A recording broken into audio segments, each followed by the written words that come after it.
Good morning students. আচ্ছা, part ওয়ানে আমি বলেছিলাম আগের দিন ক্লাসে কম্পাউন্ড ইন্টারেস্টে যে কীভাবে আরেকটা মেথড দিয়ে চক্রবৃদ্ধি সুদ বার করতে হয় সেটা দেখাও বলেছিলাম। তো আজকে সেইখান থেকেই শুরু করব, ঠিক আছে? তো যে কোয়েশ্চেনগুলো এখন আছে সেগুলো হচ্ছে কোয়েশ্চেন নাম্বার 12, 13, 14, 15, ঠিক আছে?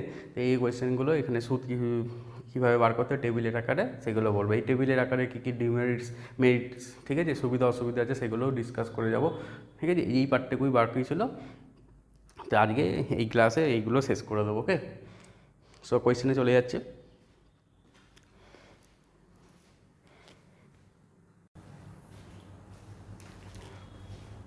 আচ্ছা,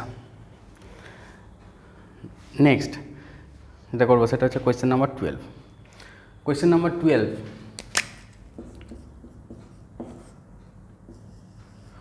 কি বলেছে? এই যেটার জন্য প্রতীক্ষায় এবার ছিলাম চলে এসেছে। যে আমি বলেছিলাম, বারবার বলছিলাম যে সুদ বার করার জন্য এই ফর্মুলা কিন্তু লাগবে না, ঠিক আছে? সুদ বার করার জন্য এই ফর্মুলা দিয়ে বার করা যায়, যদিও আমি একটা অঙ্কে ইউজ করেছিলাম, ঠিক আছে, কারণ ওখানে করতেই হতো আমাকে, আদারওয়াইজ কিন্তু অন্যভাবে একটু জটিলতা আসতো, সেই জন্য আমাকে ওই amount equals to P into 1 plus R by 100 power T দিয়ে চলে গিয়েছিলাম, ঠিক আছে? কিন্তু ম্যাক্সিমাম কেসে কিন্তু তোমাকে এইভাবে এই যে টেবিল ধরে যেটা দেখাবো সেটা বার করতে হবে। আচ্ছা, আরও কয়েক জায়গায় ওই ফর্মুলা ইউজ করা যায়, সেটাও আমি করাতে আমি বলে দিচ্ছি কোথায় ইউজ করবে, কোথায় এই টেবিল যেটা এখন দেখাবো সেটা কোথায় ইউজ করবে, আর আগের ফর্মুলাটাও কখন ইউজ করবে সুদ বার করতে হতে সেটা দেখাবো, বলে দেবো, ঠিক আছে? আচ্ছা, কোয়েশ্চেনটা কী বলেছে? কোয়েশ্চেনটা হচ্ছে যে 20,000 টাকার 12 অঙ্কটা, 20,000 টাকার 20% বার্ষিক চক্রবৃদ্ধি সুদের হারে, মানে এক বছরে তোমার সুদটা 20% পাবে, এক বছর ধরলে। আচ্ছা, বলেছি যে 9 মাসের চক্রবৃদ্ধি সুদ কত, ঠিক আছে? 9 মাসের সুদ বার করতে বলেছে। প্রথমত কথা তোমার মনে স্ট্রাইক করবে, এটা বার্ষিক, মানে এক বছর যদি রাখা হয় তাহলেই কিন্তু আমি 20% পাবো, তাই তো? কিন্তু এখানে টাকাটা কতদিন রেখেছে? 9 মাস রেখেছে, তার মানে এক বছর কিন্তু রাখিনি, 9 মাস রেখেছে, তার মানে সুদের হারটাও তার মানে কমে যাবে, ইফেক্টিভলি কমে যাবে, 20% কিন্তু তুমি পাবে না, ঠিক আছে?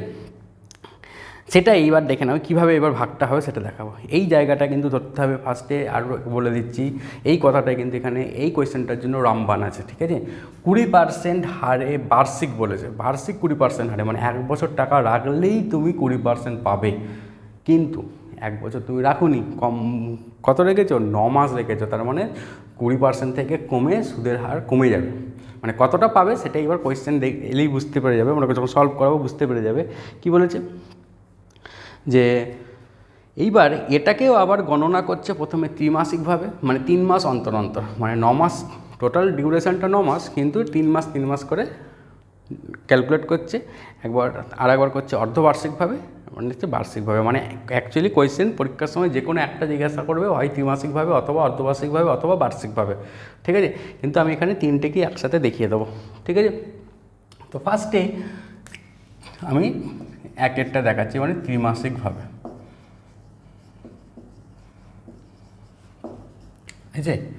আচ্ছা, ত্রিমাসিকভাবে মানে 3 মাস অন্তর অন্তর, এই তো 3 মাস অন্তর অন্তর, তাহলে 9 মাস যেহেতু ডিউরেশন আছে, তাহলে তুমি কবার পাবে বলো? এটা হচ্ছে 3 মাস অন্তর অন্তর, তাহলে 9 মাসে তুমি কতবার পাবে?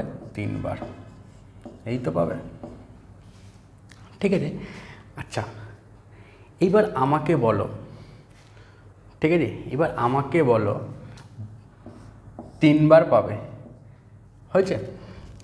আচ্ছা, ত্রিমাসিক যেহেতু বলেছে, মানে ত্রিমাসিকভাবে যেহেতু বলেছে, মানে বছরে কবার পাওয়া যাবে? যদি বছর হতো, ত্রিমাসিকভাবে যদি হয় বছরে হলে কবার পাওয়া যাবে? 4 বার পাওয়া যাবে, তার মানে ওই জন্যই আমরা ফর্মুলার সময় কি করতাম, এই যে r/4 পাওয়ার 40, এটা করতাম 4 বার, ঠিক আছে, 4 বার করতাম আর রেটটাকে বার্ষিক যে রেটটা ছিল সেটাকে 4 দিয়ে ভাগ করে দিতাম। তাহলে আমাকে বলো, তাহলে ইফেক্ট বার্ষিক 20% আছে, সেটাকে 4 দিয়ে ভাগ করলে কত হবে? 5% করে পাবে। ঠিক আছে, এ হচ্ছে ব্যাপার। তাহলে এইবার কথা হচ্ছে যে 5% করে তাহলে তুমি কবার পাবে? 3 বার পাবে। 5 5 5 5 কত হলো? 15%। 5 আর 5 10, 5 আর 15%। দেখলে তো আমি বলেছিলাম যে যদিও 20% বলেছে রেট বার্ষিক, কিন্তু এখানে তুমি 20% পুরোপুরি পাবে না, তুমি কিন্তু অ্যাকচুয়াল 15% পাবে। এইবার ত্রিমাসিক হলে 15%টা কীভাবে ভাগ হবে? এইভাবে 5 5 5 হয়েছে। এতদূর ক্লিয়ার? এই জায়গাটা কিন্তু ভালোভাবে দেখে নেবে। ঠিক আছে, প্রথমত কথা, বার্ষিক 20% বলেছে, আরও একবার বলে দিচ্ছি, বার্ষিক 20% বলেছে, কিন্তু টাকা রেখেছে 9 মাস, তার মানে 20% তুমি পাবে না। ঠিক আছে, আচ্ছা কত পাবে সেটা আমি দেখাবো। এবার দেখে নাও, ত্রিমাসিকভাবে হয়েছে, তার মানে বছরে 4 বার পাওয়ার কথা। তো 4 বার করলে রেটটাও 4 ভাগে ভাগ হয়ে যাবে। ঠিক আছে, এই যে রেটটাকে 4 ভাগে ভাগ করে দিয়েছে, সেটা কত? 5 করে পাবে, হয়ে গেল। এইবার 9 মাস যেহেতু রেখেছে, 3 মাস অন্তর অন্তর হলে কবার পাবে? 3 বার, তারপরে 5 5 10 5 15, তাহলে 15% ইফেক্টিভলি পাবে, সেটা 5 5 5 করে ভাগে। এই হচ্ছে ব্যাপার। ঠিক আছে, যখন অর্ধবার্ষিকভাবে হবে সেখানেও 15%, কিন্তু কীভাবে হবে সেটা আমি দেখাবো আবার, তখন আবার ভাগটা কীভাবে হবে সেটা দেখাচ্ছে। ঠিক আছে, আচ্ছা তো এইবার এই জায়গাটা আমার হয়ে গেছে 5 5 করে। দেখে নাও, তো তোমার কাছে টাকা কত আছে? 20,000 টাকা আছে, এই তো। কবার পাবে বললাম? 3 বার। এই যে এইভাবে লিখে দেবে, 1 বার 2 বার 3 বার লিখে দেবে। ঠিক আছে, কত পার্সেন্ট করে পাবে? প্রত্যেকবারে 5% করে পাবে, এই তো। ইফেক্টিভলি 15%, কিন্তু 5 5 5 করে পেয়ে যাবে, হয়ে গেছে। আচ্ছা, অথবা এইভাবেও ভাবতে পারো যে বার্ষিক 20%, বার্ষিক 20% যদি হয়, তার মানে বছরের 1 বছর রাখলে 20% পাওয়া যায়। যদি 6 মাস রাখে তাহলে কত পার্সেন্ট পাওয়া যাবে? 10% পাওয়া যাবে। আর 3 মাস রাখলে কত পাওয়া যাবে? 5%। তাহলে 9 মাস যেহেতু রেখেছে, তার মানে 10 আর 3 10 আর 5 15%। 1 বছরে 20%, তাহলে হাফ বছরে 10%, মানে 6 মাসে 10%, আর 3 মাসে 5%, তাহলে 9 মাসে 10 আর 5-এ 15%। এইভাবে তো 15%ই পাবো, কিন্তু এইভাবে ভাগ হয়ে যাচ্ছে ত্রিমাসিক ভাবের জন্য। ঠিক আছে, 1 বার 2 বার 3 বার 5 5 5, এই যে 5 5 5 করে ভাগ করে দেবো, হয়ে গেল। আচ্ছা, এইবার দেখে না, মাথা এখানটা এবার কুল রাখবে, একদমই পুরোপুরি কুল রাখবে ভালোভাবে মাথায় ঢোকানোর জন্য। ঠিক আছে, আচ্ছা কি বলেছে? 20,000 টাকা রেখে এখানটা এবার কি সামারি হয়ে এলো যে 20,000 টাকা আমি 3 বার সুদ পাবো। কত করে? সেটা 5% করে পেয়ে যাবো, এই তো।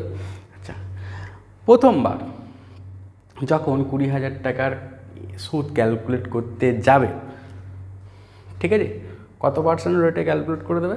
5%। তাহলে 20,000 টাকার 5%, আমি এখানটা সংক্ষেপে দেখিয়ে দিচ্ছি। 20,000 টাকার 5% করলে কত হয়?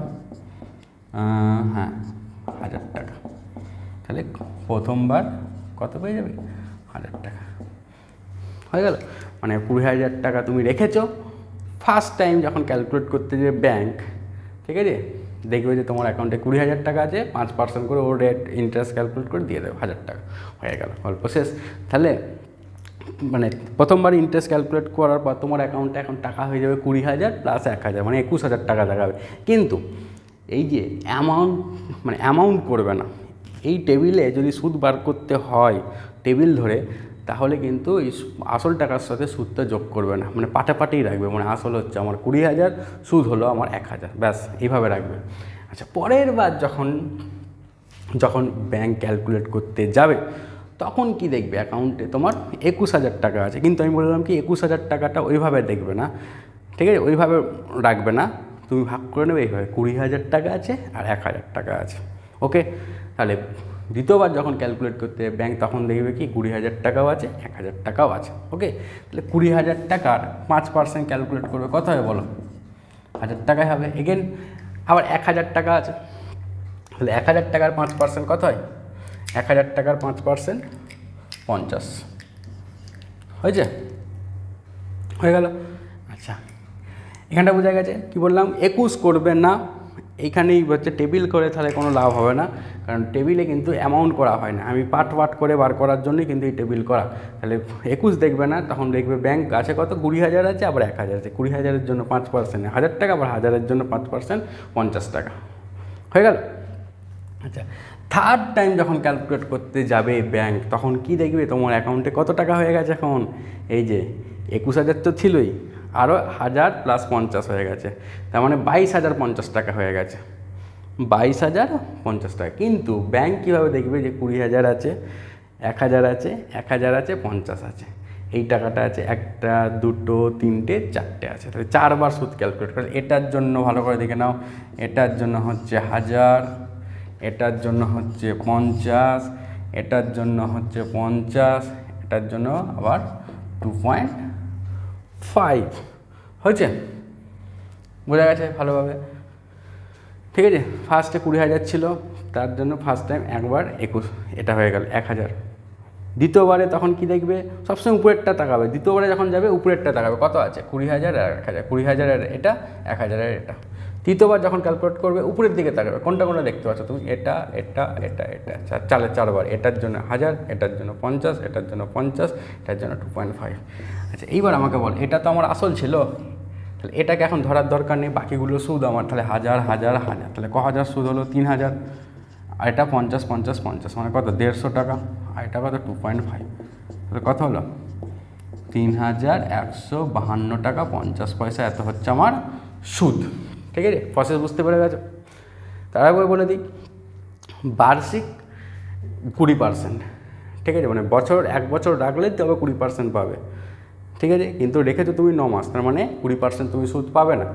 কত পাবে, এই যে 1 বছরের জন্য 20% হলে 6 মাসের জন্য 10%, 6 মাসের জন্য 10% হলে 3 মাসের জন্য 5%, তার মানে টোটাল 9 মাস, 6 আর 3 9 মাস, তার মানে 10 আর 5 15%, 15%।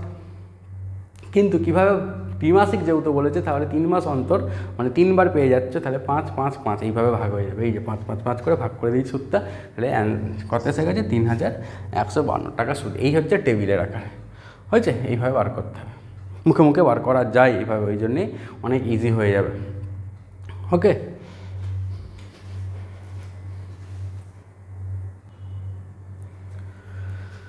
আচ্ছা, নেক্সট হচ্ছে অর্ধবার্ষিকভাবে। ঠিক আছে, তো আমি কি দেখলাম অঙ্কটার, 20,000 টাকা আছে, 20% বার্ষিক সুদ আছে, কিন্তু টাকা রেখেছে তো 9 মাস, তার মানে সে যাই হোক, তাহলে আমি কিন্তু 15%-এর রেট পাবো। রেট কিন্তু আমি 15%, 20% কিন্তু পাবো না, 15%ই পাবো। কিন্তু কীভাবে এটা পাবো সেটা এখানে দেখে নিচ্ছি, হয়েছে। আচ্ছা, টোটাল দেখে নাও 9 মাস রেখেছে, তাই তো নাকি? তাহলে অর্ধবার্ষিকভাবে মানেটা কি? তাহলে 6 মাস অন্তর অন্তর, অর্ধবার্ষিক মানে কি 6 মাস অন্তর অন্তর, এই তো।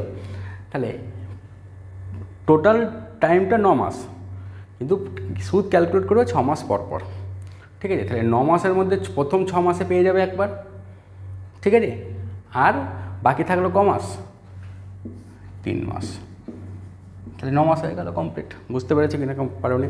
তাহলে আমার ইফেক্টিভ রেটটা কত? ইফেক্টিভ রেট কিন্তু আমার 15%, 20% পাবো না আমি, সেটা আমি বলেই দিলাম আগে থাকতে। কেন 20% পাবো না, সেটা হচ্ছে যে 9 মাস আছে বলে 20% পাবো না, 15% পাবো, ঠিক আছে। এইবার এই 15% কীভাবে ভাগ হবে সেটা দেখে নিচ্ছি, ঠিক আছে। 9 মাস যেহেতু বলেছে, এবার অর্ধবার্ষিকভাবে যেহেতু বলছে, অর্ধবার্ষিকভাবে বলছে মানে 6 মাস পর পর, তাহলে প্রথম 9 মাসের মধ্যে প্রথম 6 মাসে একবার পেয়ে গেল, তারপরে 3 মাস, তাহলে 6 মাস হলে কত পার্সেন্ট রেট হয় সেটা বলো। বার্ষিক যেহেতু 20%, তাহলে 6 মাস হলে 10%, আর 3 মাস হলে কত 5%, তাহলে দুবার হবে, একবার 10% হারে আর একবার 5% হারে। এইভাবে ক্যালকুলেটটা হবে, ঠিক আছে। টোটাল কত টাকা আছে? 20,000 টাকা, ঠিক আছে। তাহলে 20,000 ফার্স্টে ব্যাংক যখন ক্যালকুলেট করবে যে 20,000 টাকা রেখেছে, 10% হারে দিয়ে দেবে কত 2,000 টাকা, হয়ে গেল। সেকেন্ড টাইম যখন ক্যালকুলেট করতে যাবে ব্যাংক দেখবে কত টাকা আছে, 20,000 আছে, আবার 2,000 আছে, তাহলে 20,000-এর 5% কত হয় 1,000 টাকা, আর 2,000-এর 5% কত হয় 100 টাকা, হয়ে গেল, গল্প শেষ। ঠিক আছে, এইভাবে তাহলে মোট কত 2000 1000 3000 আর 100, তাহলে কত টাকা সুদ 3100 টাকা সুদ, এইভাবে। ঠিক আছে, তো এই জায়গাটায় মাথায় রাখবে যে ইফেক্টিভ 15% রেট পাচ্ছি 9 মাসের জন্য। 9 মাসের জন্য যেহেতু বার্ষিক হচ্ছে না, 9 মাস হচ্ছে, সেই জন্য ইফেক্টিভ 15% রেট। এই 15% কীভাবে ভাগ হচ্ছে সেটা দেখিয়ে দিলাম। এই যে অর্ধবার্ষিকভাবে বলে যাবে যেহেতু, সেই জন্য 9 মাস থেকে প্রথমে 6 মাসে একবার পাবে, তারপরে বাকি 3 মাসে পাবে। তো 3 মাস যেহেতু, তার মানে ফুল তো হচ্ছে না, 6 মাস হচ্ছে না, 6 মাস হলে তো 10 পেত, কিন্তু 3 মাস যেহেতু তাহলে 5 পাবে, তাহলে 10 এদিকে 5 দুবার হয়ে গেল। এটা 10 হচ্ছে 6 মাসে, এটা 5 হচ্ছে 3 মাসে। এইভাবে 20,000 টাকা ক্যালকুলেট করে দেন দুবার। ওকে, 3100।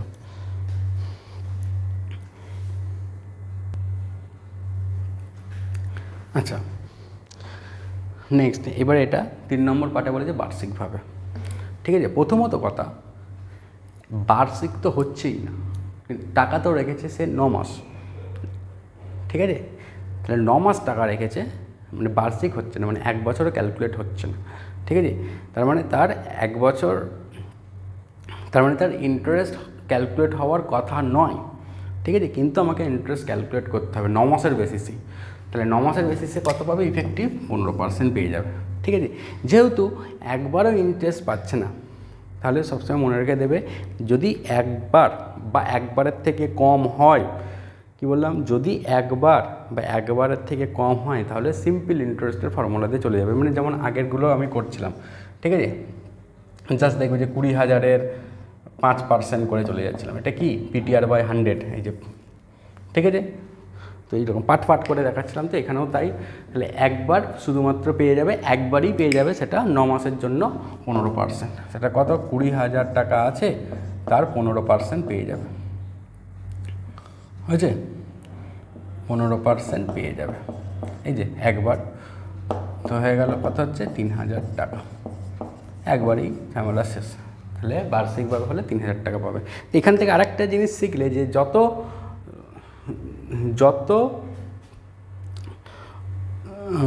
কম মাস অন্তর অন্তর আমি সুদ দেবো, তত সুদটা আস্তে আস্তে বাড়বে। প্রথমে দেখে না, বার্ষিকভাবে হলো, মানে বছরে যদি একবার পাওয়া যায়, সেই সুদ মাত্র 3,000 টাকা হচ্ছে। আর যখনই আমি অর্ধবার্ষিক, তখন আরেকটু বেড়ে যাবে। যেহেতু যখনই বার্ষিকটাকে দুটো ভাগে ভাগ করে দিয়েছে, 6 মাস 6 মাস করে, যখন আবার 3 মাসে, তখন আরও বাড়ছে। ঠিক আছে, মানে যত কম মাস অন্তর অন্তর সুদ দেবো, মানে 2 মাস অন্তর অন্তর যদি সুদ দিই আমি, তাহলে আরও টাকাটা বেড়ে যাবে। ঠিক আছে, 2 মাস অন্তর অন্তর সুদ দেওয়ারটা 3 মাস অন্তর অন্তর বা 6 মাস অন্তর অন্তর সুদ দেওয়ার থেকে আরও বেশি পাবো টাকাটা। চক্রবৃদ্ধি সুদের ক্ষেত্রে এটাই মজা। ঠিক আছে, তো দেখে নাও, এটা অ্যান্সার তাহলে 3,000 টাকা। আচ্ছা, প্রথমে ত্রিমাসিকভাবে 3,152 টাকা 50 পয়সা এসেছিলো, আর অর্ধবার্ষিকভাবে 3,100, আর এটা বার্ষিকে 3,000 টাকা এলো। ঠিক আছে,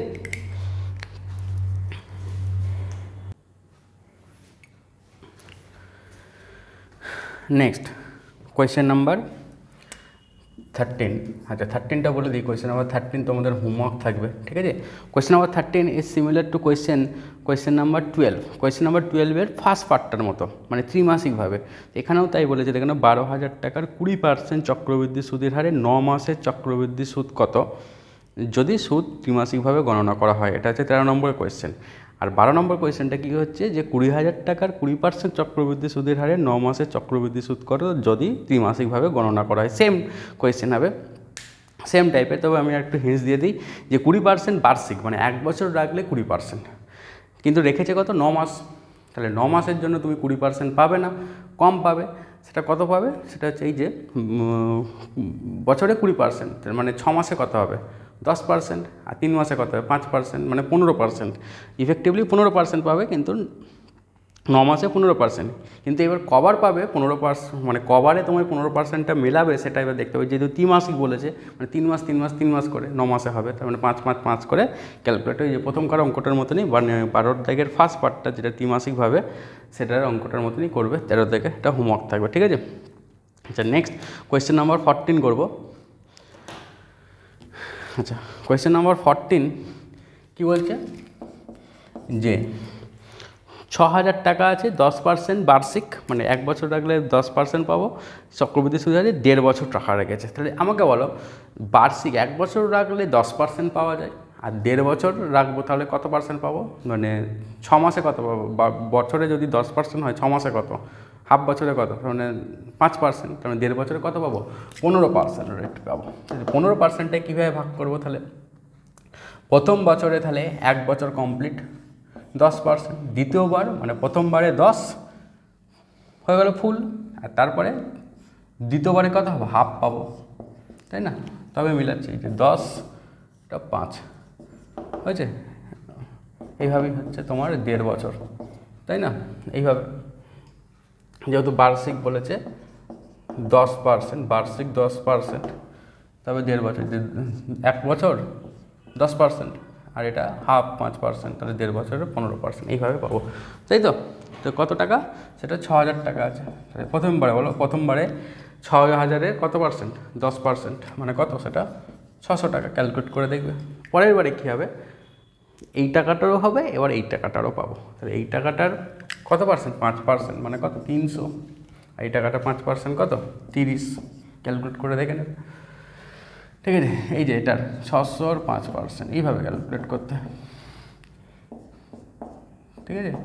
30 এইভাবে। তো প্রথমবারে হচ্ছে 10% এটার, তাহলে এটার 10% 600 হয়ে গেল। দ্বিতীয়বারে এই টাকাটার পাবো, এই টাকাটা পাবো, এই টাকাটার কত পার্সেন্ট, 5%-এ 300, এটার 5%-এ 30, এইভাবে। টোটাল কত ইন্টারেস্ট পেলে, তো 600, 900 প্লাস 30, মানে 930 টাকা সুদ পেয়েছো, ঠিক আছে? চক্রবৃদ্ধি সুদ কত, 930, হয়েছে? আচ্ছা, এইবার আমি বলে দিই, এই টেবিল তখনই ইউজ করবে, ইন জেনারেলি টেবিল তখনই ইউজ করবে যদি সুদের হারটা পূর্ণ সংখ্যায় থাকে, যদি সুদের হার পূর্ণ সংখ্যায় থাকে তাহলে কিন্তু এই টেবিল ইউজ করবে, একদম মুখে মুখে বেরিয়ে যাবে। আচ্ছা, আর যদি সুদের হার দশমিকে থাকে বা ভগ্নাংশে থাকে, সেক্ষেত্রে কিন্তু এই ফর্মুলা ইউজ করবে। যদি ভগ্নাংশ বা দশমিকে থাকে তখন কিন্তু এই ফরম্যাট ইউজ করবে, এই ক্ষেত্রে তখন এটা ইজি হয়ে যাবে। এই জায়গাগুলো অনেকগুলো তোমাকে দেখালাম মেথড, কোথায় ডিমেরিটস আছে, কোথায় অসুবিধা আছে সেটাও আমি বলে দিচ্ছি। তো পূর্ণ সংখ্যায় থাকলে এই টেবিল ইউজ করবে। যদিও আমি প্রথম থেকে বলে আসছিলাম যে আমি একটা চক্রবৃদ্ধি সুদ বার করার জন্য একটা মেথড দেখাবো টেবিলের আকারে, যেটা টেবিলের আকারে দেখিয়ে দিলাম, কিন্তু তো কয়েকটা জায়গায় মানে 10% ক্ষেত্রে তো হয়তো তুমি আটকে যাবে, ঠিক আছে? যদি ভগ্নাংশ বা দশমিকে দিয়ে দেয় তখন কিন্তু বেরোনোর রাস্তা কিন্তু এটা তো এটা তো আমাদের কাছে আছে, ঠিক আছে? তো এইটাতে তখন চলে যাবে, ঠিক আছে?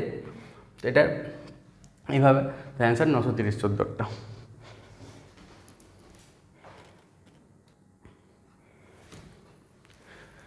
নেক্সট কোয়েশ্চেন নাম্বার 15, ঠিক আছে? লাস্ট কোয়েশ্চেন কী বলেছে, কিছু টাকা চক্রবৃদ্ধি সুদের হারে 3 বছরের সুদে আসলে 6,000 টাকা, আর 6 বছরের সুদে আসলে কত টাকা হচ্ছে, 9,000 টাকা হচ্ছে, তাহলে আসল টাকাটা কত? এই তো, তার মানে ধরে নাও আসল টাকা হচ্ছে পি, যেটা বলেছে R/100 পাওয়ার 3 বছরে কত, 6,000 টাকা, এই তো। আচ্ছা, আর এটাই 6 বছরে কত বলেছে, 9,000 টাকা, এই তো বলেছে। আচ্ছা, তুমি এটাকে 1 নম্বর দিয়ে দাও, এটাকে 2 নম্বর দিয়ে দাও, এই তো বলেছে। তারপর আমি বলছি কি করতে হবে, এটা যা বলেছে আমি লিখে দিলাম। এবার এখান থেকে তোমায় আসল টাকা কত বলেছে, তো আমি আরও জানি না, আবার আসল তো জানিই না, আবার আরও জানি না।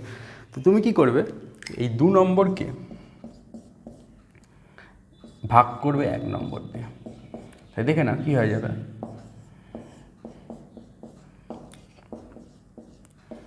6 R/100 পাওয়ার 3 সমান কত, 9,000/6,000। কি সুবিধাটা পাবে দেখে নাও, ঠিক আছে? এটা হচ্ছে যে রেলের গ্রুপ ডি কোয়েশ্চেন এসেছিলো, সেটা হচ্ছে 2018 পেপারে এই কোয়েশ্চেনের রিপিট হয়েছিল, ঠিক আছে? এই ধরনের কোয়েশ্চেন দেখা গিয়েছিল।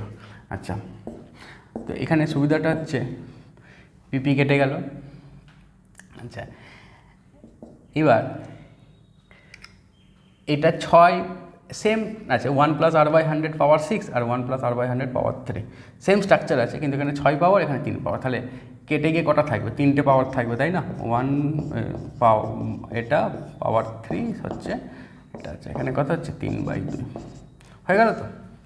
আচ্ছা, এইবার এটা 3/2 এসেছে আমার, তুমি দেখতেই পাচ্ছ এখান থেকে আর বার করা খুবই ডিফিকাল্ট, কারণ এই 3টা তার মানে এটাকে পাওয়ারের 3-এর আকারে নিয়ে আসতে হবে, কিন্তু এটাকে 3-এর আকারে নিয়ে আসা ইম্পসিবল, ঠিক আছে?